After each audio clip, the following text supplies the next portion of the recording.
Hello मेरे प्यारे बच्चों, आज मैं पुनः रमेश कुमार सुभागी देवी माध्यमिक विद्यालय इंटरमीडिएट कॉलेज इलाहाबाद महाराजगंज। आइए देखिए कक्षा 7 विषय हिंदी अध्याय 8 स्कूल मुझे अच्छा लगा। तो स्कूल मुझे अच्छा लगा, इसके लेखक तेत्सुको कुरोया नागी हैं। जैसा कि मेरे प्रिय प्यारे बच्चों, जो अध्याय 8 है स्कूल मुझे अच्छा लगा, इसमें जो पहला था उसको पढ़ाए थे, ठीक उसी में का एक पार्ट पढ़ाए थे। आज उसी का दूसरा पार्ट पढ़ाने जा रहा हूँ, तो आप लोग भी इसको घर पर रहकर अच्छी तरह से पढ़ेंगे। आइए देखिए स्कूल मुझे अच्छा लगा, ठीक। जिसके लेखक कौन है? जिसके लेखक तेत्सुको कुरोया नागी हैं।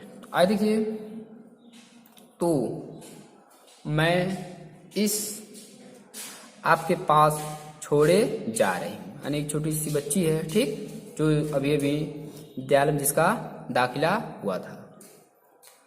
माँ ने कहा और दफ्तर से निकलकर दरवाजा बंद कर दिया। इसके मतलब जो उसकी माँ थी, एडमिशन कराने गई थी उस बच्ची को, एडमिशन हो गया, उसके बाद उसकी माँ उस दफ्तर से निकली और जो दरवाजा था उसको बंद कर दिया।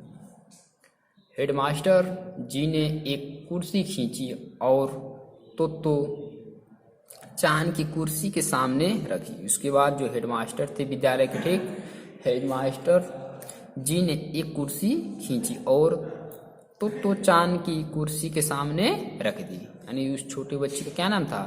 तो चांद। जब दोनों आमने सामने बैठ गए तो, यानी वो बच्ची और हेडमास्टर साहब जब दोनों आमने सामने बैठ गए तो उन्होंने कहा, अब तुम मुझे अपने बारे में सब कुछ बताओ, कुछ भी जो तुम बताना चाहो बताओ। उसके बाद हेडमास्टर साहब ने उस बच्ची को सामने बैठाकर उससे बोले कि अब जो भी कुछ तुम्हें बताना है तुम मुझे बताओ, जो मुझे अच्छा लगे वह बताऊं।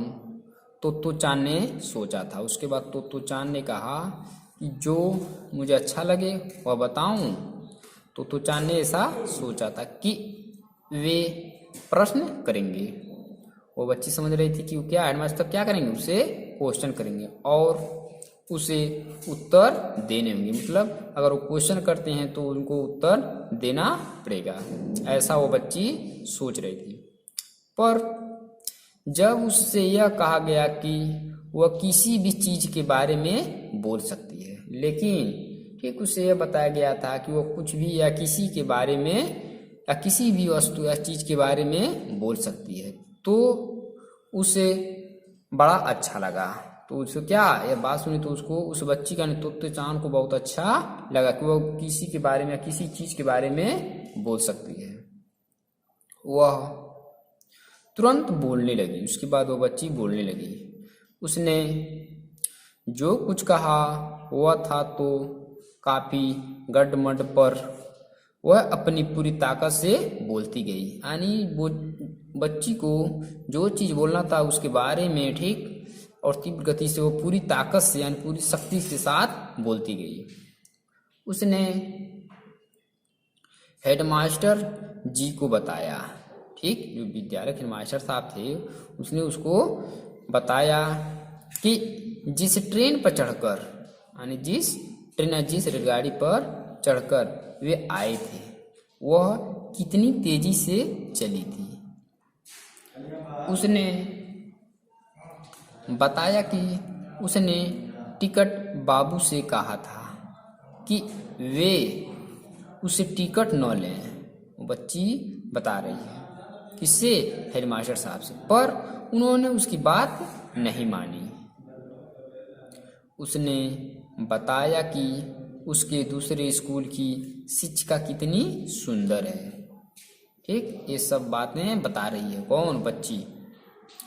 अबाबिल का घोंसला कैसा है, यानी वो अबाबिल जो पक्षी है उसका घोंसला कैसा है। उसका भूरा कुत्ता राकी कैसे कैसे करिश्मे दिखा सकता है।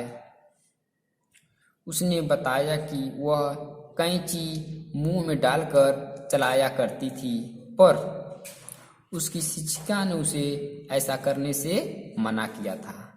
यानी वो बच्ची है, वो तरह तरह की बातें बता रही है अपने सर यानी हेडमास्टर साहब जी से, क्योंकि उन्हें डर था कहीं तो चांद की जीभ न कट जाए।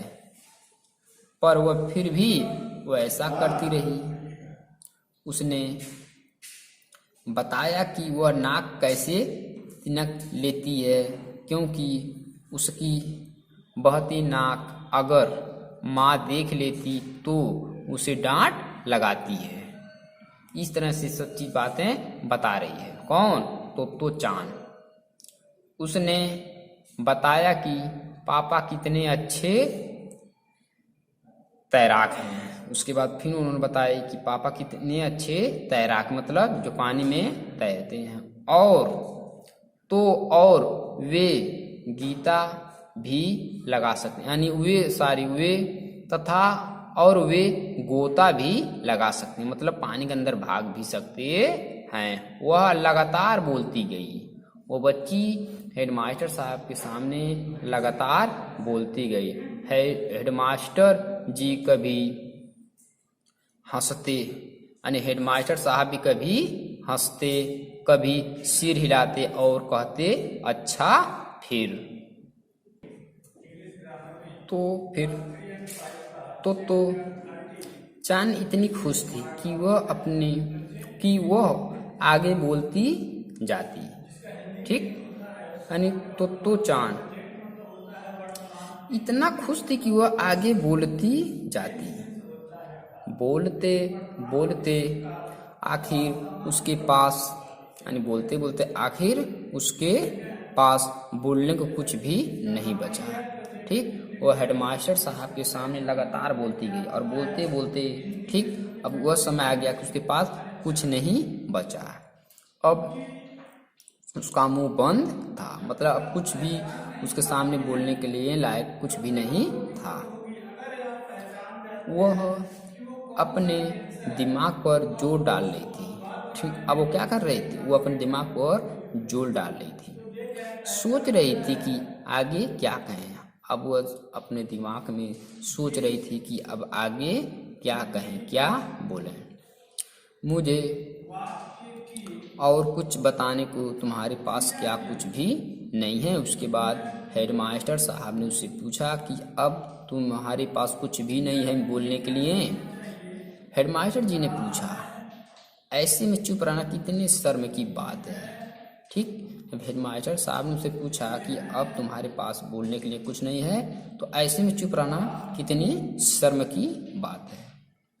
तो चांद ने सोचा कितना अच्छा मौका है, क्या वह किसी भी चीज़ के बारे में और कुछ नहीं बता सकती?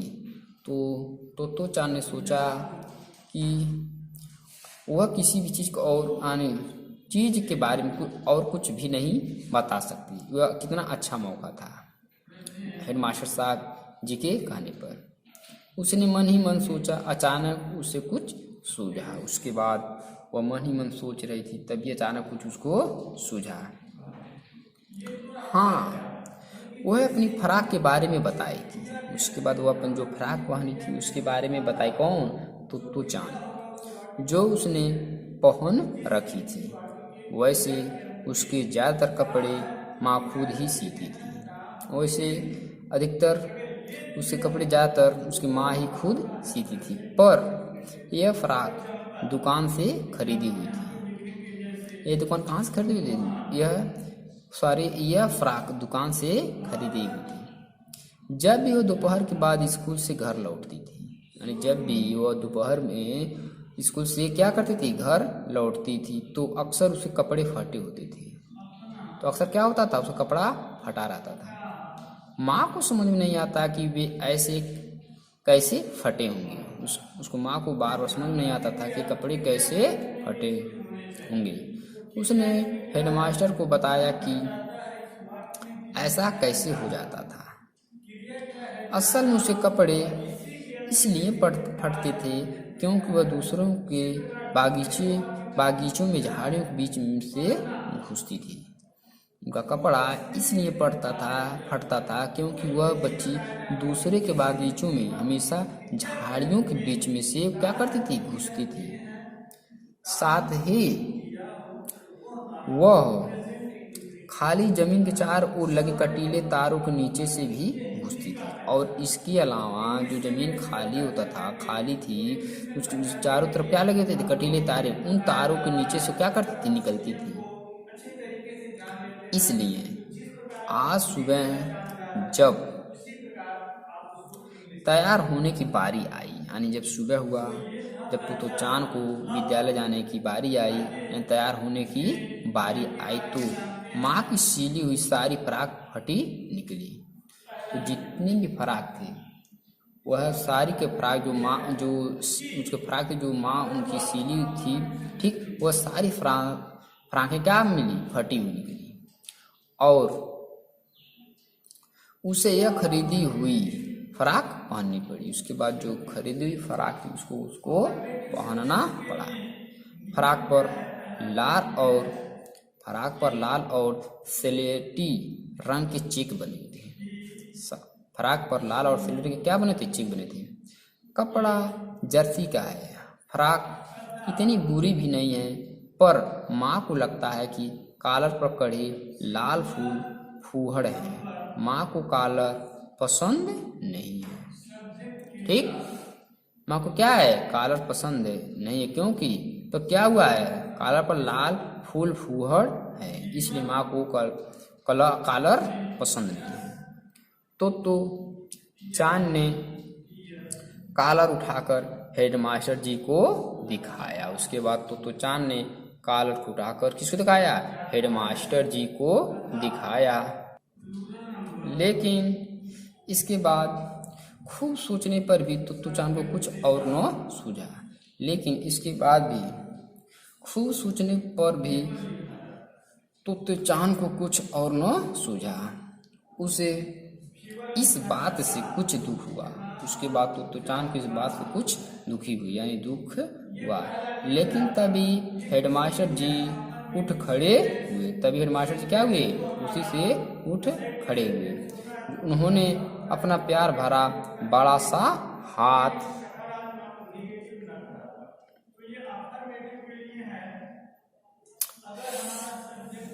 लेकिन तभी हेडमास्टर जी उठ खड़े हुए। उन्होंने अपना प्यार भरा बड़ा सा हाथ उसके सिर पर रखा और कहा, अब तुम स्कूल की छात्रा हो।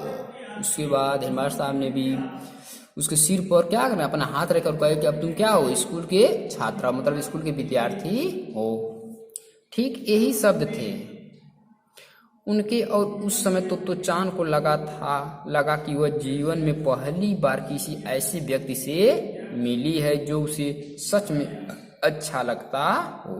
तो भी जान गई कि उसे भी एहसास हुआ कि उन्होंने जीवन में ऐसे व्यक्ति से मिली जो उसे सच में अच्छा लगा हो। असल में इससे पहले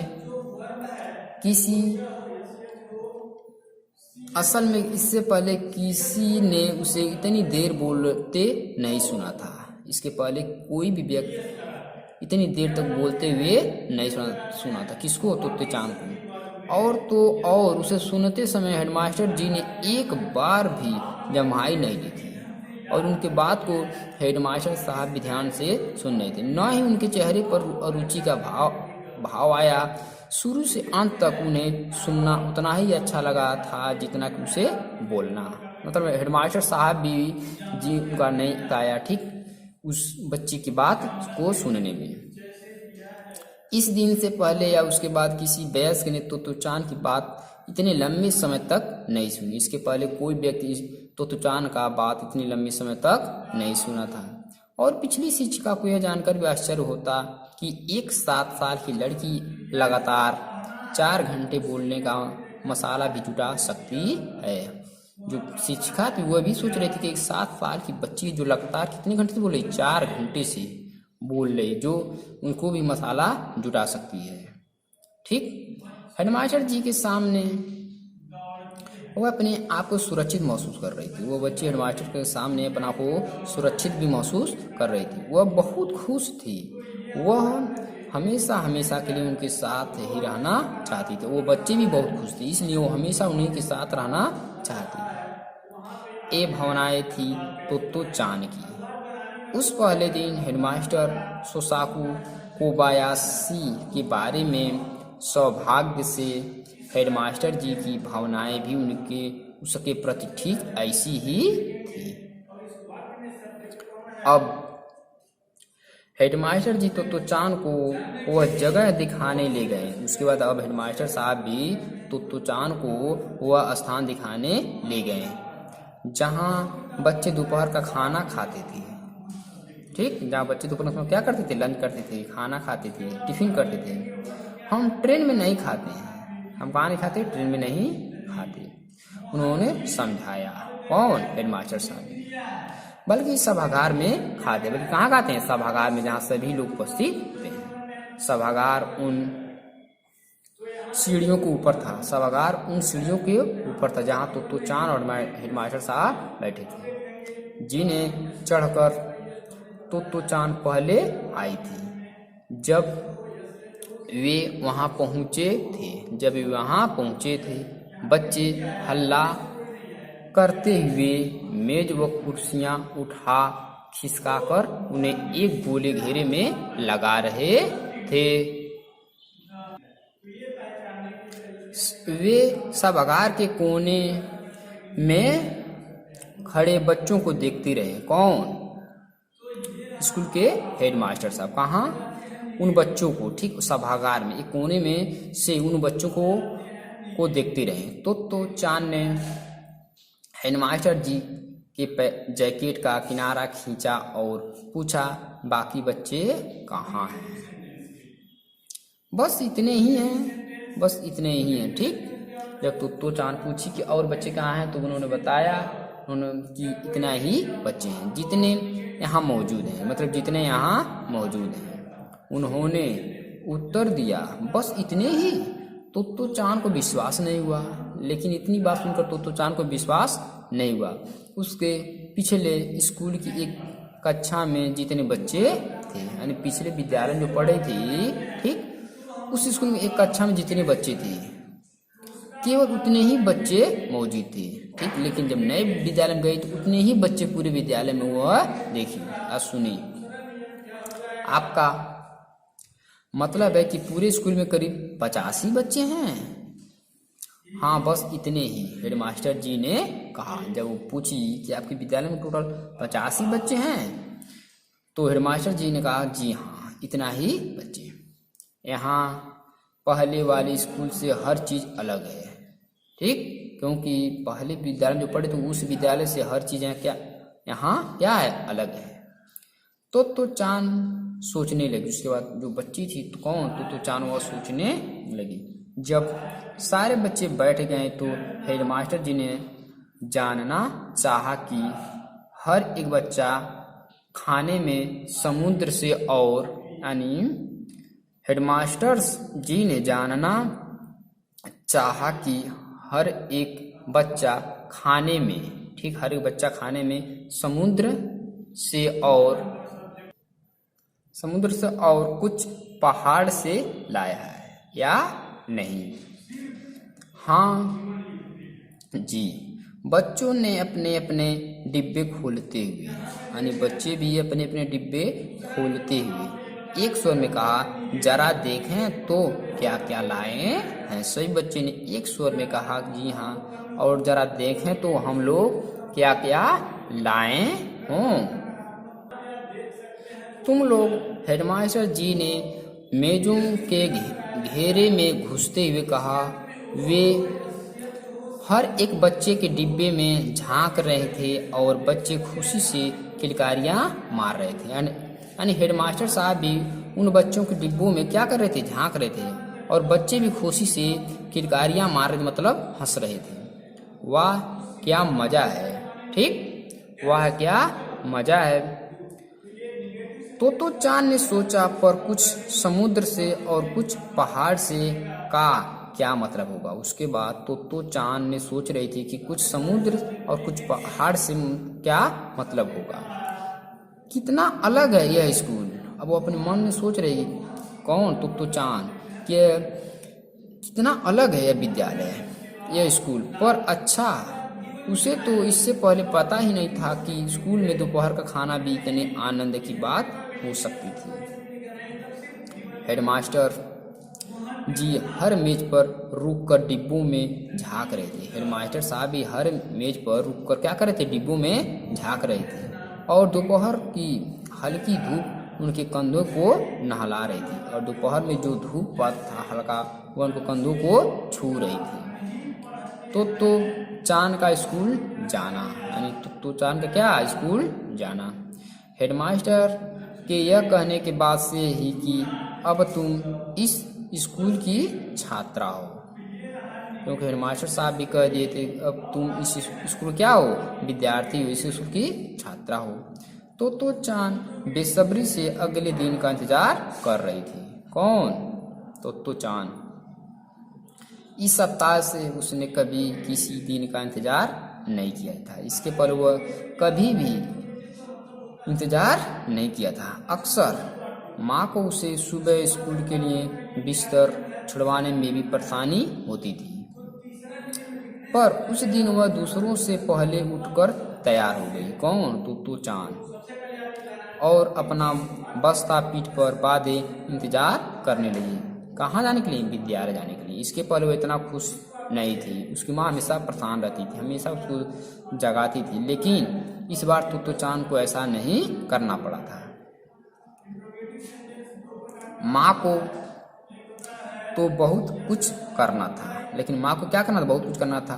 तो चांद को नाश्ता देकर वह उसका लंच बॉक्स बनाने में जुट गई, यानी तो चांद को लंच देकर नाश्ता देकर वह उसका लंच बॉक्स बनाने में जुट गई, मतलब भोजन के लिए। उसमें कुछ समुद्र से और कुछ पहाड़ से भी तो डालना था। उस नाश्ते में, उस खाने में, लंच में कुछ समुद्र से और कुछ पहाड़ से भी तो डालना था। माँ ने रेलगाड़ी के पास को एक प्लास्टिक की थैली में डाला और एक डोरी से उसे तो चांद के गले में लटका दिया ताकि वह खो न जाए। उसके बाद माँ कही, ये अच्छा लड़की बनना। बिल्कुल। तो चांद ने जूते पहने और सामने का दरवाजा खोला। उसके बाद तो चांद ने अपने जूते पहने और जो सामने का दरवाजा था उसको खोला। तब वह मुड़ी और शिष्टता से झुककर बोली, अच्छा, गुड बाय। कौन बोली, तो चांद। किसको, अपनी माँ से। तो चांद को यूं निकलते देख माँ की आंखें बरबस भर आई। जब तो चांद निकले तो उनकी माँ की भी आंखें आंसू से भर आई। कितना कठिन था यह मानना कि उसकी चुलबुली बिटिया, जो आज इतनी खुशी से स्कूल में जा रही है, हाल ही में एक स्कूल से निकाली जा चुकी थी। कौन, तो चांद। इसके पहले वह किसी दूसरे विद्यालय से बिल्कुल निकाली जा चुकी थी। उसने दिल से प्रार्थना की इस बार सब शुभ हो। उसके बाद उसकी माता ने अपने हृदय में दिल से प्रार्थना की कि इस बार क्या हो, शुभ हो। तो इस तरह से स्कूल मुझे अच्छा लगा। इसके लेखक तेत्सुको कुरोयानागी जी हैं। तो इस पाठ को मेरे प्यारे बच्चों मैं समाप्त कर दिया हूँ। अगले दिन पुनः मैं इसको HW के तौर पर लिख कर दूंगा। तब तक के लिए धन्यवाद।